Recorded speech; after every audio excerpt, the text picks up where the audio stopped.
Hello mga ka-greet, magandang araw po sa inyo lahat. Today is December 22, 2024. Ipapakita lang po natin sa inyo kung paano po tayo nag-aabono ng palay. Kasi po yung ating Mayumi Rice doon sa San Antonio ay nasa 35 days na po hanggang ngayon wala pa pong abono yung nilagay. No? Ang nalagay lang po natin doon is yung tinatawag natin na bioplant booster. Nakadalawang beses na po tayo ng pag-a-apply. Isa po sa 15 days, isa po sa 30 days.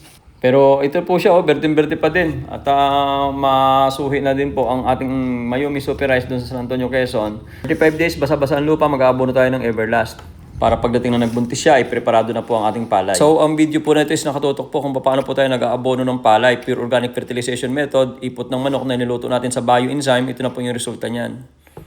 Pareho din naman ay sinasabog kagaya ng synthetic, pero ito po hindi po nawawala sa ating palayan. Ang rate of application po natin is nasa 25 na sako na lang po ang gagamitin natin dito. Ito po malamang hanggang pag-ani na ito kasi susuportahan na lang po ito ng bioplant booster kasi maganda naman po yung kulay ng dahon at saka masuhi na rin. So, kailangan lang natin lagyan para na sa ganun nakaprepara po siya para pagbuntis niya ng palay ay maganda po ang lalabas ng mga butil.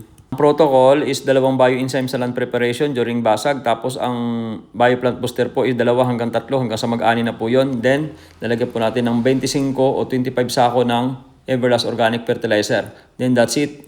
Wala na po tayong ilalagay na ibang abono dito kasi nakikita ko naman po na berdeng-berde pa po yung palay.